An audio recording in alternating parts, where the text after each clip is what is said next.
તમારે શું કરવાનું છે? વેક્સ કરાવવાનું છે ખાલી હાથે જ તે? અને તમારે શું કરવાનું છે માસી? હાથે પગે બેય વેક્સ કરવાનું છે? હા તો તમે એક કામ કરો ને, તમે તે બેય કરાવી લ્યો, હાથે ને પગે બેય. આ લગ્નની સીઝન હાલે છે ને એટલે અમે એક સ્કીમ રાખી છે, હાથે ને પગે બેય વેક્સ કરાવી લ્યો ને 350 રૂપિયામાં. તમારે શું કરવાનું છે? અપર લિપ્સ કરવાની છે?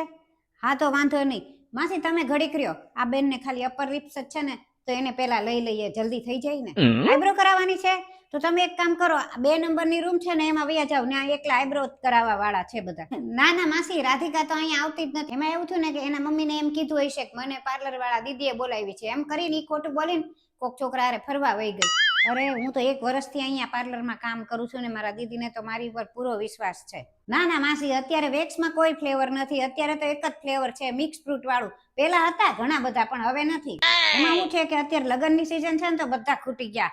અને તમે મારી ઉપર ભરોસો રાખો, હું સારું જ કરું, મસ્ત કરું છું, બધાય મારા વખાણ કરે છે ને મારા હાથમાં જાદુ છે. એક જ વાર વેક્સ કરું ને ત્યાં તો બધું સરસ સાફ થઈ જાય.